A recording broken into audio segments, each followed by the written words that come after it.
Welcome back to the Adblocker Developer Summit. A little bit of foreshadowing. We're going to return to the topic of browser fingerprinting in just a little bit. But before that, we have Abdul Haddi Amjad, who is a Ph.D. student at Virginia Tech University. Hadi is researching how to leverage software engineering techniques to solve network security problems, and his presentation today discusses a new solution by his team at Virginia Tech to the issue of tracker circumvention of filter lists. Hadi, welcome to the summit. We're eager to learn about TrackerSift. Thank you so much for the introduction first. And hi, everyone. Thank you so much for attending my talk. So today I'll be talking about one of our research approach that is a TrackerSift. So it's basically a novel approach to untangle mixed tracking and a functional web resources. This approach is also accepted at IMC 2021 this year. So before that, I'm going to just spend like a couple of minutes establishing the problem first, and then I'll just discuss our approach. So in a bigger picture, basically, there are two main key players. One advertisers and trackers, and the other one is content blocking tools. So these advertisers and trackers are basically engaged in an escalating arm race with these privacy enhancing content blocking tools. These publishers always come up with, Adblock circumvention techniques or take help from like third-party service providers to publish their ads for monetization. Whereas on the other side, we have these, the content blocking tools, who are trying their level best to block these privacy invasive ads and trackers by using different kind of filter lists that we have in a current status quo. So let me just give you some normal scenario. For example, you have a web page without any, you have a browser without any ad blockers. So you visit a web page and it loads an advertisements from an external server. But with Adblocker, obviously it cannot load those advertisements from an external server. So the obvious question that comes in how this Adblock circumvention works. So these advertisers and trackers use, different kind of approaches to circumvent these content blocking tools. There are many popular approaches out there. One of them is, frequently change the network location of ad or a tracking resources. For example, doubleclick.net is one of the very popular advertising domains, and it's blocked by most of the content blockers these days. So to overcome this, these publishers might try to serve ads from a different or maybe an obscure domain, say unblockads.net, to circumvent these content blockers. Currently, content blockers have to manually update these filter lists and just make sure that these obscure domains are blocked. Similarly, another very popular approach is to bundle or mix the tracking and a functional resources. For example, for publishers, it's very easy to use CDN or a first-party domain to serve both tracking and a functional resources. When this happens, content blockers are in a kind of no-win situation.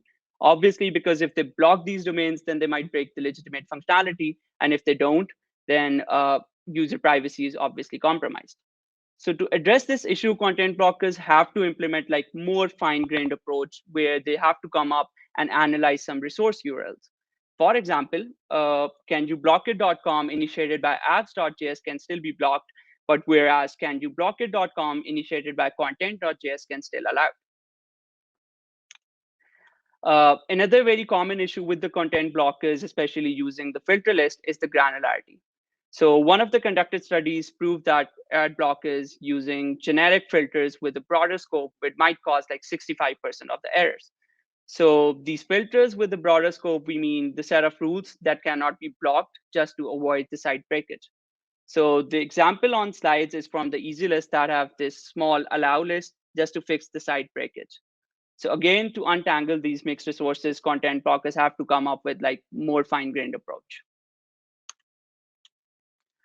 However, for trackers, it's very easy to mix the URL information of tracking and a functional resources. For example, they can simply inline the tracking script that makes it a first-party script along with the other functional first-party scripts. We have seen like Facebook pixel tracking script, which is inlined on many web pages. And obviously, content blockers cannot block such inline tracking script based on URL information. Moreover, publishers also sometimes use different web bundling tools, such as Webpack, to mix tracking and a functional scripts. For example, we have also seen Facebook pixel tracking code bundled with functional code that's responsible for navigation and images on the page. Again, content blockers are in a very no-win situation here because they cannot block these such bundle scripts. And when they try to block such bundle scripts, this result in a significant breakage of legitimate site functionality, as you can see on here as a slides. For example, when we try to block one of the bundled scripts on Prezel.co, it renders the entire web page useless with square functionality breakage. Now, I think we have established the problem. We have to come up with like more fine-grained approach, and here comes the TrackerSift into play. So it's basically an approach to untangle mixed resources at multiple levels of granularity in an hierarchical fashion. It starts from the coarse granularity of domains, which is used in tools like in current status quo like disconnect. For mixed domains, it analyzes the hostname information in a fully qualified domain names like Pi-hole. For mixed scripts, it further analyzes for mixed host names, it analyzes the initiator script URLs like NoScript. And for mixed scripts, it further analyzes the script methods to classify tracking and functional resources. To the best of our knowledge, TrackerSift is the first approach that is able to analyze and detect the tracking resources beyond the script level granularity. Let me just walk through an example to illustrate how basically TrackerSift works. It would be helpful for everyone sitting over here. Say you visit a web page and it initiates a request from 3 different domains: ads.com, google.com, and news.com. Ads.com is only serving the tracking request, so we block it. News.com is only serving functional stuff, so we allow it.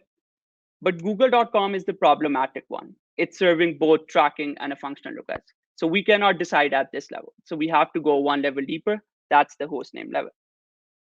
Say we have 3 different host names for google.com: ad.google.com, cdn.google.com, and maps.google.com.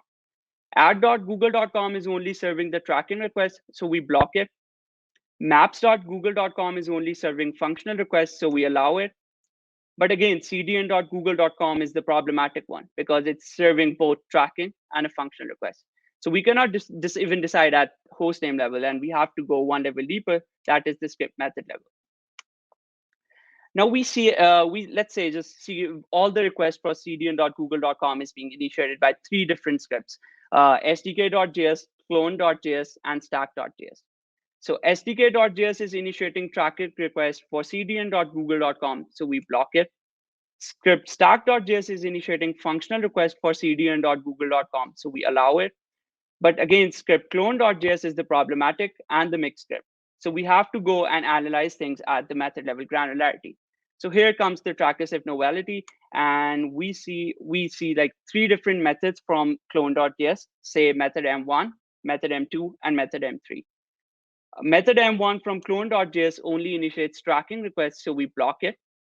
Method M3 from clone.js is clearly initiating functional requests, so we allow it. And in the end, we are just left with the mixed methods M2, and we have some exclusive ideas in our future work to even extend the TrackerSift to address this issue. We'll be discussing in a couple of next slides as well. But before that, let's just talk about the high-level implementation of TrackerSift.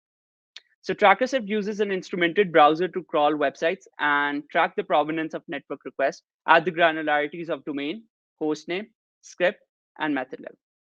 For this, we have created a Chrome extension that used DevTools API to collect the relevant information. So for instance, you visit a web page, it initiates multiple HTTP requests to fetch resources. And in the middle, we have our Chrome extension to capture these HTTP requests during the page load and saves them in a database. For the labeling part, after crawling the website, each request is labeled as tracking or functional using crowdsourced filter list as a ground truth. TrackerSift then simply counts the number of tracking and a functional requests initiated by resources at various granularities. So let's see our metric. So if a resource is responsible for 2 orders of magnitude more tracking requests than functional, then it's classified as tracking. If a resource is responsible for 2 orders of magnitude more functional requests than tracking, then it's classified as functional. And obviously, the resources without this clear separation are classified as mixed. Let's look at a result summary, and then we'll go in detail afterwards. We deployed TrackerSift on 100K randomly sampled websites from Tranco top million list. Our results show that 54% of the requests are classified as either tracking or functional. And a very big number, 46%, cannot be separated even using tools like disconnect. As we move down to hostname level, 65% of the requests are classified as either tracking or functional. And we still have like 35% of the requests that cannot be separated even using tools like Pi-hole. As we slide down to script level, 94% of the requests are separated, and still there is 6% that cannot be separated using tools like NoScript. Finally, TrackerSift is able to classify 98% of the requests as either tracking or functional at the method level granularity. And again, for the remaining 2%, we have a solution in our future work. Before that, let's jump in and just have some detailed view of our results. So at domain level, it detects 51K functional domains, 7K tracking domains, and 12K mixed domains. For these 12K mixed domains, we have to go one level deeper, that is the hostname level. At the hostname level, it detects 9K functional hostnames, 4K tracking hostnames, and 12K mixed hostnames. And again, for these 12K mixed hostnames, we have to go one level deeper, that is the script level. So at the script level analysis, it detects 135K functional scripts, 194K tracking scripts, and 21K mixed scripts. And again, for the 21K mixed scripts, we slide down to the method level analysis. At method level granularity, it detects 40K functional methods, 18K tracking methods, and 6K mixed methods. And once again, TrackerSift is the first tool to analyze the methods of the script and classify 98% of the requests. Now let's talk about for the 2% of the requests that cannot be even separated after this whole sifting process. We believe that just by removing the point of divergence, in this regard, the point of divergence is basically the method that only participates in the stack traces of the tracking request. If we just block this point of divergence, then we'll break the chain of events that invoke this tracking behavior. Let me just explain this whole stuff with an example. So for example, we have this functional request and its call stack graph. Similarly, we have another tracking request and its call stack graph. Now, by looking at these two call graphs, it's very clear that method M2 from clone.js is the mixed initiator method, and it is among 2% of the requests because it cannot be separated at even method level granularity. So now we have to identify the first point of divergence in this call graph. So which is very clear that method T from track.js is this only one that is solely participating in the call stack of the tracking request. So we believe that just by blocking this, we can break the chain of events that is invoking the tracking behavior, and eventually we will be able to untangle the 2% of these mixed resources as well. So this concludes our work. TrackerSift is basically an hierarchical approach to progressively untangle mixed resources, and it can be used to build like more fine-grained content blocking tools. You can reach out to us if you have any questions. But before that, I really want to thank all the authors and advisors on this paper, starting from Daniel from FAST, Fried Zafar from LUMS, Mohammed Ali Gulzar from Virginia Tech, and Zubair Shafiq from UC Davis. Thank you so much. If you guys have any questions, you can reach out. Yeah, well, thanks so much, Hadi. I certainly learned a lot. It looks like our questions are going to be asked in the Slack channel, and we will take a quick break, and we'll be right back. Sure. Thank you so much. Bye-bye. Thanks so much. Well, Hadi, if you're still there, we actually did have a quick question that it is quite important. So we wanted to bring you back. Thanks for being flexible about that. Vikas has asked, how does TrackerSift attribute calls to specific methods in a script? Okay, so that's a very interesting question.